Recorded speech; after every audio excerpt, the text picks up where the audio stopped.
Hi everybody. We're going to paint together this view from a church in Madrid. It's quite symmetrical, but it has a really nice shadow, and well, there's also dramatic shadows coming from the different ornaments of the building. And I also like the relation between the warm and cold areas of the image, right? So we're gonna paint that. Um, I went straight. I'm going straight to the painting phase.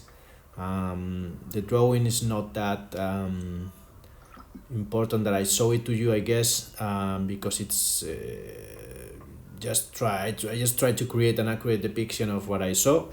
You just really need to be in this kind of painting a little bit careful in regards to how to draw everything so that it's more or less accurate, and then we can get to painting. So we're starting with some yellow ochre. We're gonna paint the light color, right? And in this kind of painting, there's a part of the painting which is really illuminated, and another area which is in the shadows, right? So the part which is in the light, let's say, I am gonna try to avoid certain objects in order to preserve some white from the paper, so that we can have a little bit more dramatic highlight afterwards. Okay. Um, we're just painting the light here, so I just avoided the tree which is nearby, and I avoiding certain edges from architectonical features that have a lot of light, so I am trying to avoid them. Okay.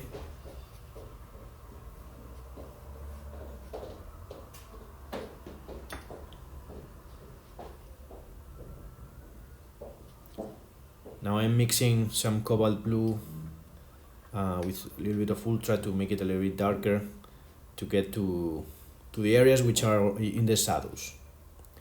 Remember that we're just painting the light color, okay? So this is just a first atmospheric wash, let's say, and then we will get to details afterwards. I just want to convey, to have on paper, um, the lighter and the cooler areas, separated in this kind of, let's say, organic transition.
Now I am going to warm up a little bit certain areas of the painting, and using some quinacridone burnt orange in mixed with the yellow ochre that I used before. And this is just to show that they're not flat surfaces here, let's say. Some parts are more illuminated, others are less illuminated. There are bricks in the wall, and that creates kind of like, let's say, color noise. Okay, so I'm trying to incorporate that into the painting in this early stage.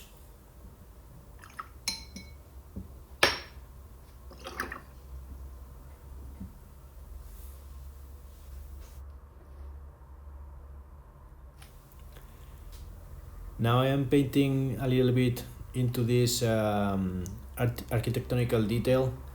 I'm using the same mix as before, but slightly lighter, because this area is slightly lighter than the rest, right?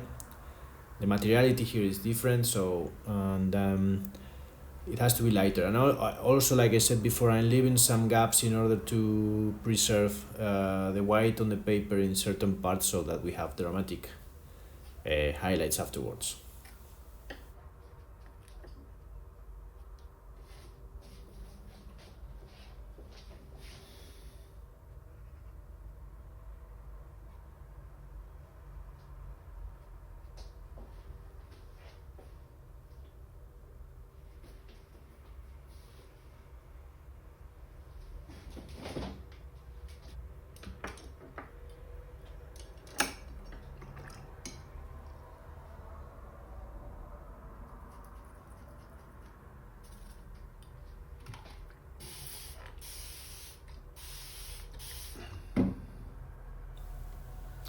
Now I am going to start painting some shadows, okay?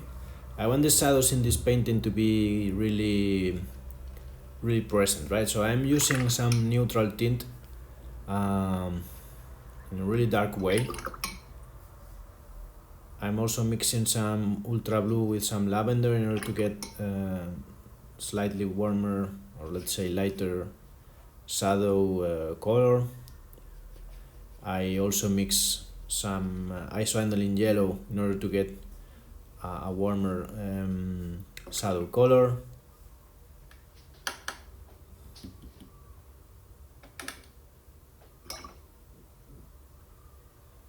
And then I also preparing some quinacridone burnt orange in order to warm up the mix as I go.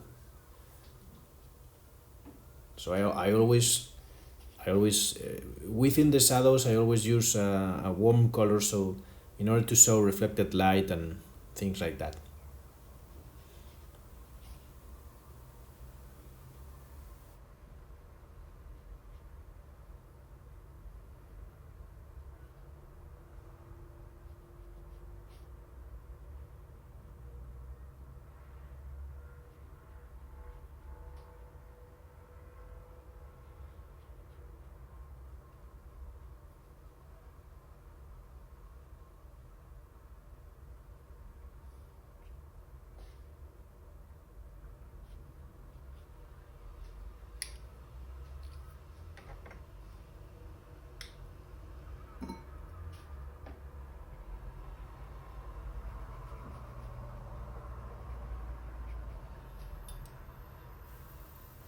Now I'm gonna warm up the shadow a little bit.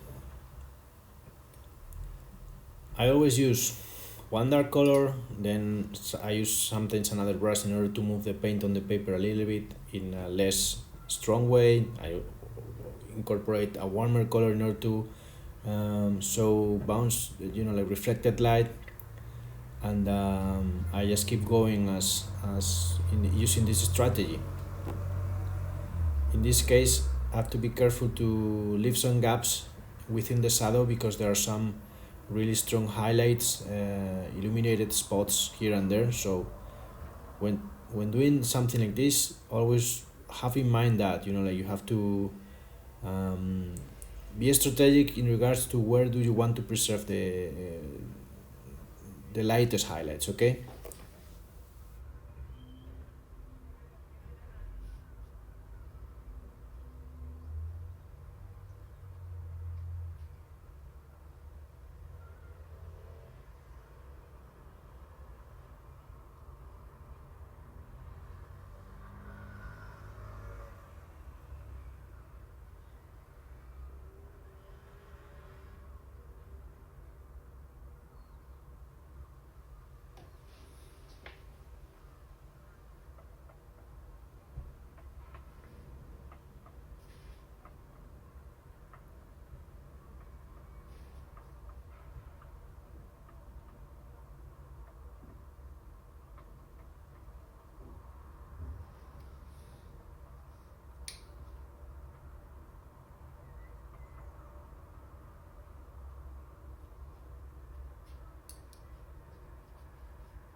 I'm all the time using the same strategy. I incorporate some really dark color for the shadow, then I mellow it down with some water in order to move paint here and there. I incorporate some warm color in order to show reflected light, and I keep going as this, okay?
Ciao.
Now I want to prepare some kind of like warm brown, let's say.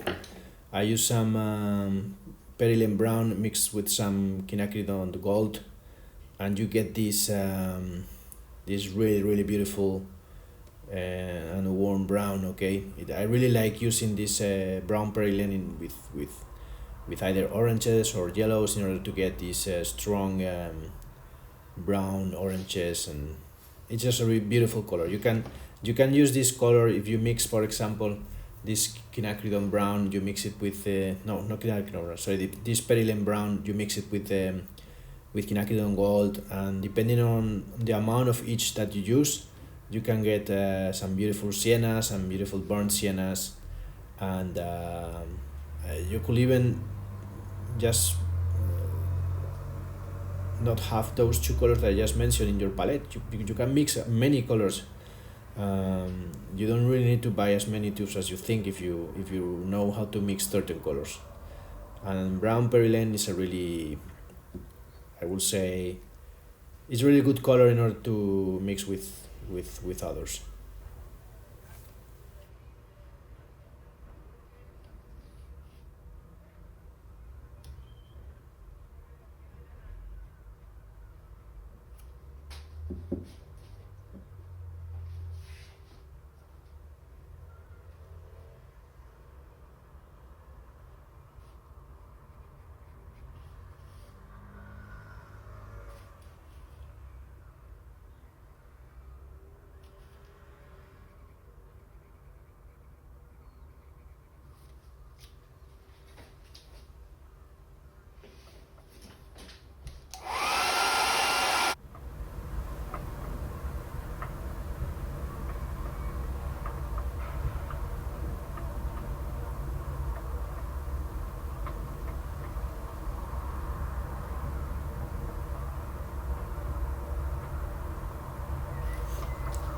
Now the floor here is a stone, and these strong colors that we have on the door will reflect a little bit on the ground. So I want to show that. I want to have a little reflection of what's going on top in the ground. Okay. It's also a good way to give a little bit more like variance to this cold shadow that we have on the lowest part of the painting.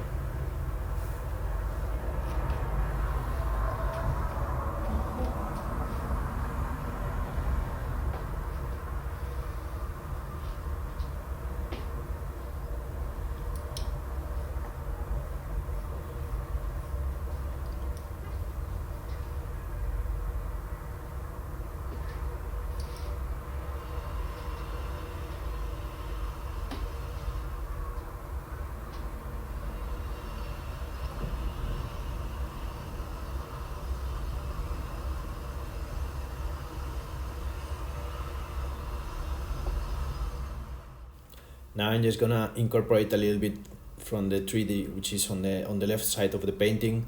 I am using some quinacridone gold mixed with perylene green in order to get this really light green, and then I will incorporate in the mixture more perylene green in order to make it darker. As I said before with the perylene brown, the perylene green is also quite a good color in order to get many different kinds of greens. It's kind of a dark green, and depending on the color that you use to mix it, you can get a really wide range of greens, which is great.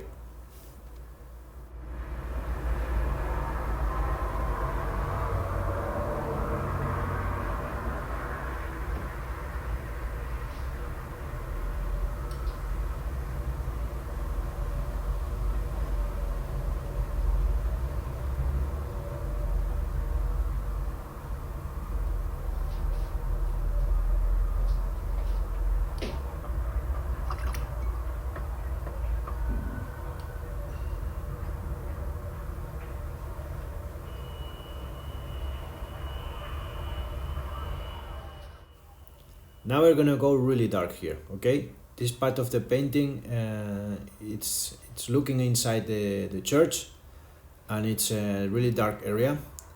And also gonna use this dark to, I want to paint a person coming out of the church, okay? So we're gonna use this dark as a kind of like a negative painting strategy in order to make the person to pop, okay? So just go dark here.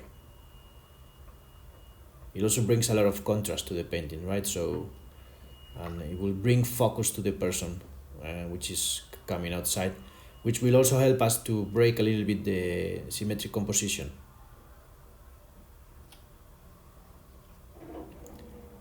As I said before, this is quite a symmetrical composition, but we have different strategies that we can use to break it a little bit, and this is one of them.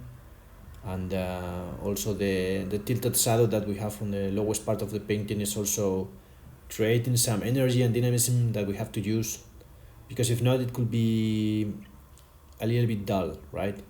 Just to have a symmetric composition without anything breaking it up.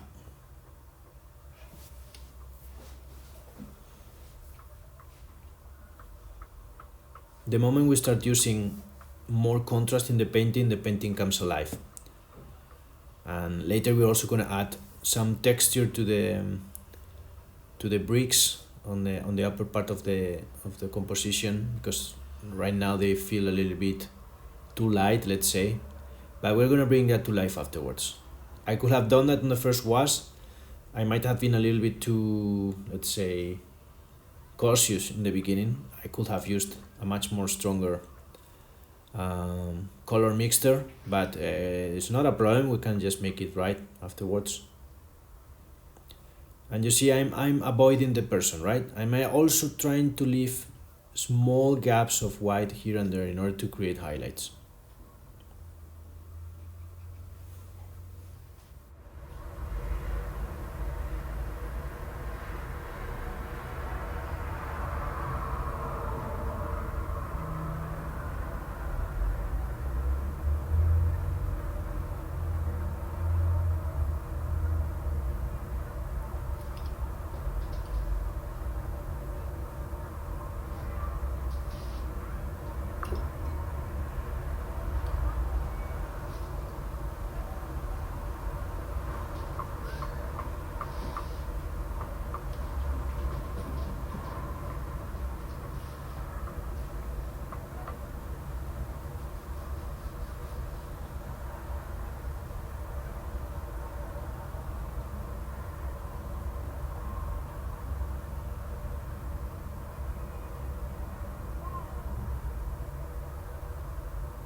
Now I'm going to add some bricks, and I'm using the same orange that I had before, quinacridone burnt orange, in order to suggest the idea of a brick structure.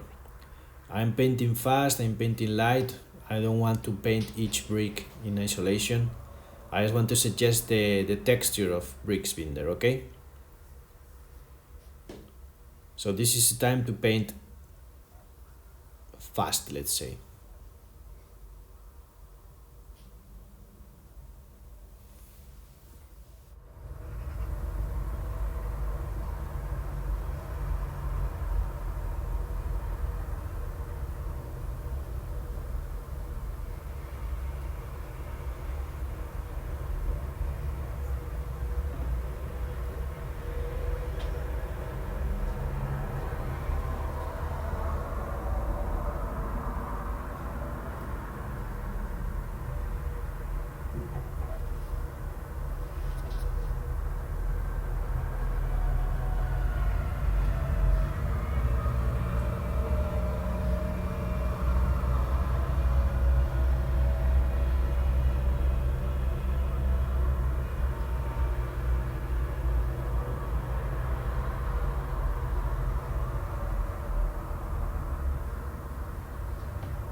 Now I'm going to add some dark highlights here and there.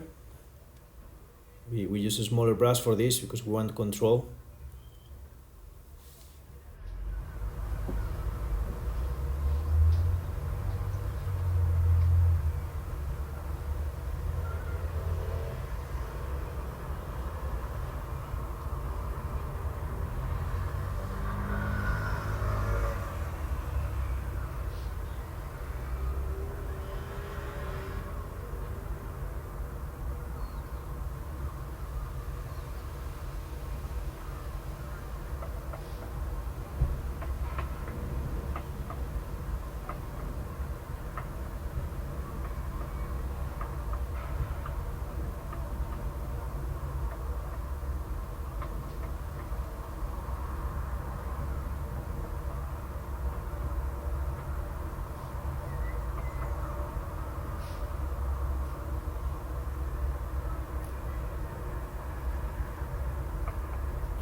Also here, there's a masonry work on the floor, like the connection between the building and the ground has some stones that I want to show.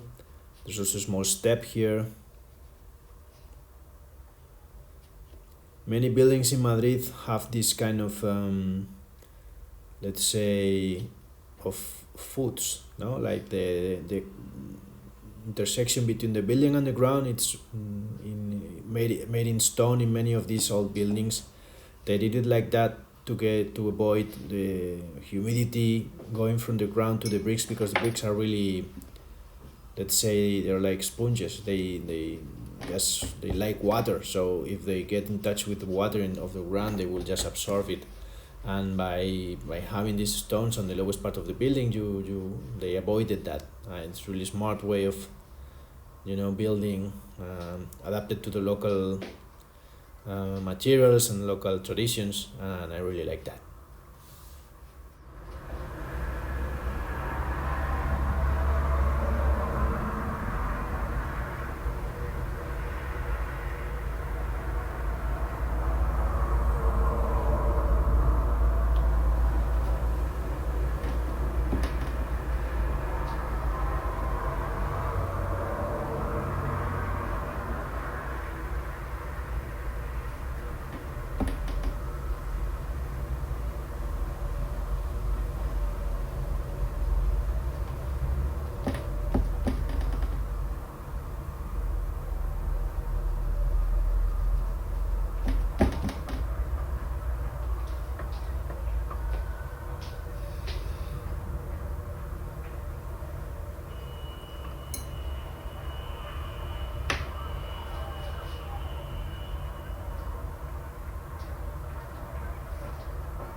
I'm going to add more texture still on the bricks. They still feel quite light to me, so I'm just gonna go for it.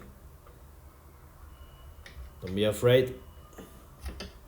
If you grab the brush like I'm doing, like it's mostly almost parallel to the painting, you can just move it around like I'm doing. Not too much water, just a small amount of water, and you move it over the paper like this, almost like scratching it, and then you create this kind of textures, dynamic textures, that I really like. The paper has tooth, the paper is not completely flat, so whenever you move the brush like this, it will create a texture. It won't paint a flat surface, but will create more like a texture. And I really like using this technique in order to just to give texture to my paintings, right? Mostly in a painting like this, which is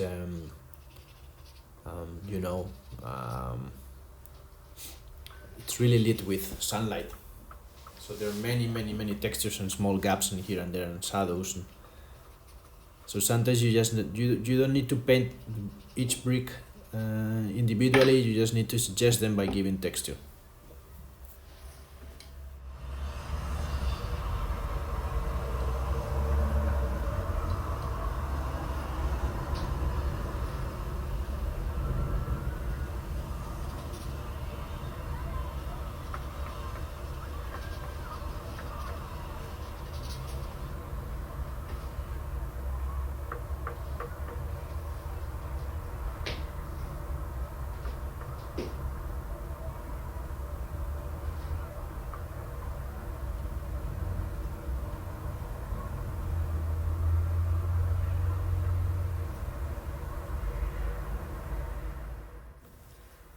Now it's time to paint the person below. I'm using the same mixture of orange that I did before with the Perilene Brown and the Quinacridone Gold, just so that there's like a little bit of resonance with the color that I used before, but you can use any color, okay? It's not really that important to use this one, or maybe you can use a blue here, whatever you feel like creating a little bit more contrast. Just play around, okay? You don't need to really do anything or everything as I am doing here. Just feel free to play and adapt it as to your tastes. It's something that I'm just doing it like this because I wanted to, but you can do whatever you want. I'm not gonna paint it wholly. I'm just gonna go. I'm gonna suggest the legs, let's say, but I'm not gonna paint them completely. I kind of like, like when painting human figures to, in order to create the illusion of movement, if you don't define the legs completely and you make one leg shorter than the other, then you create the illusion that the figure is moving, right? So try to do it like that, it will work.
Now I'm going to scratch the paper a little bit here and there in order to show some highlights.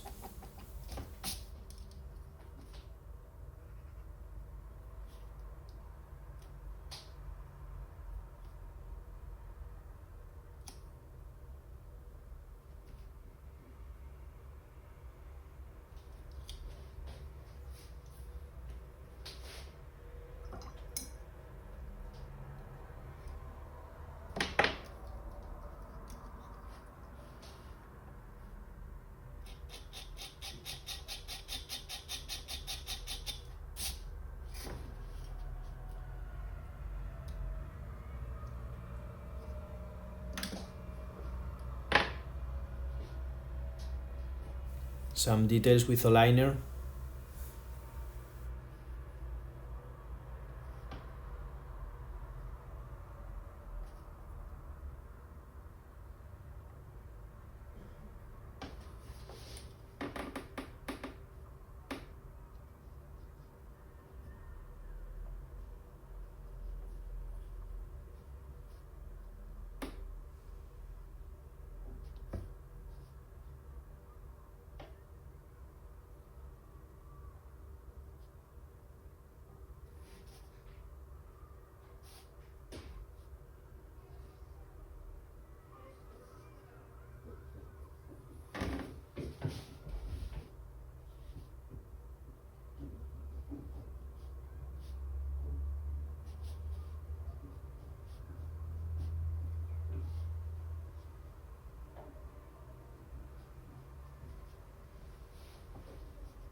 Tenemos aquí un artista en su proceso creativo y no se entera de nada.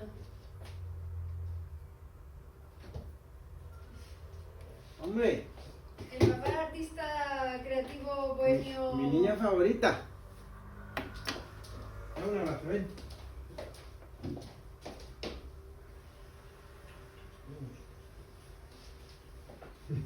Pone la mano porque le da el sol. Ven, Carly, manitas. Ah, que te da el sol, claro.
So I am taking the tape off now just to see how it's going.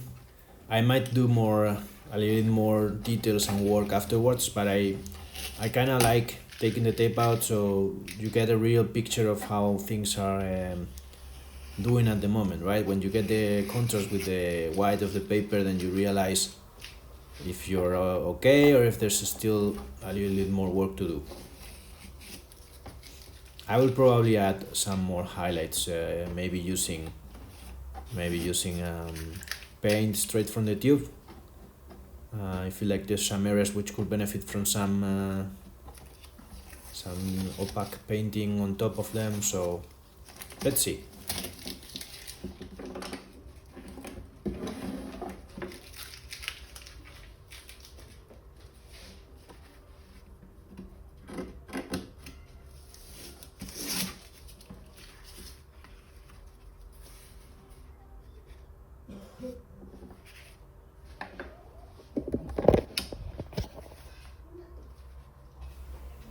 So now that I've already taken the tape off, I'm gonna add yet a little bit more details.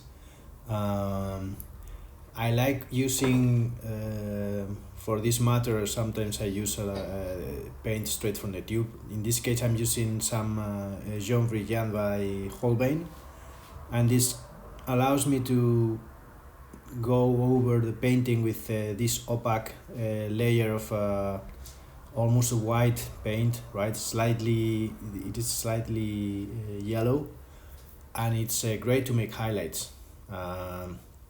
You can also use titanium white or Chinese white or any kind of opaque color in this way. If you take it straight from the tube, you can make these highlights afterward. Also, you could also scratch the paper, but depending on the situation, I use one method or another, right?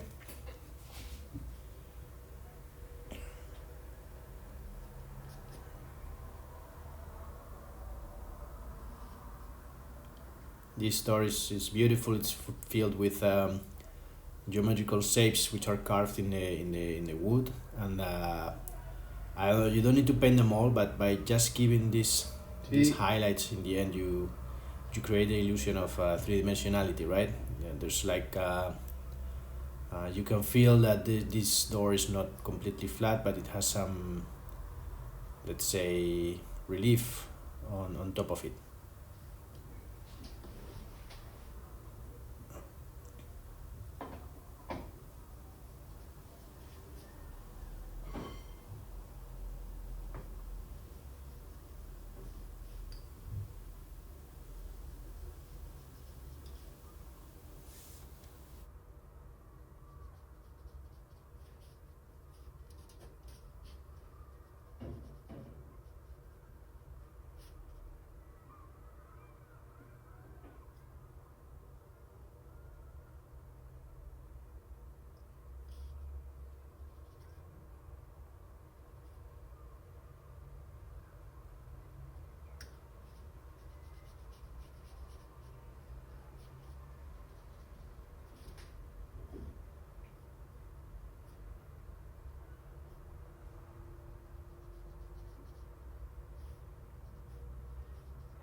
I keep playing, no, with this highlight method, just with taking the paint straight from the tube, and I keep going and adding highlights here and there.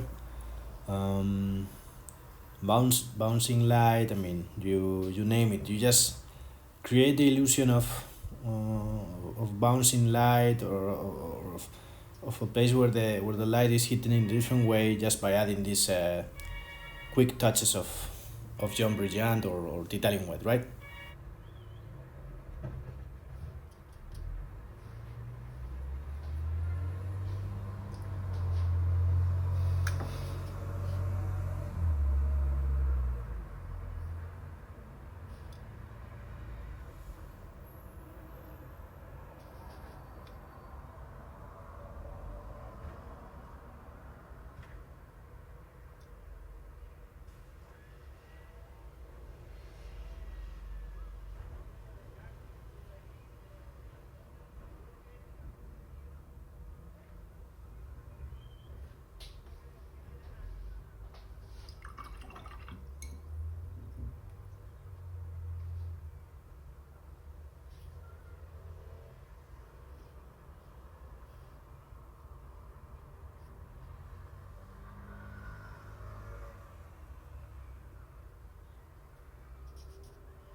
and this is it.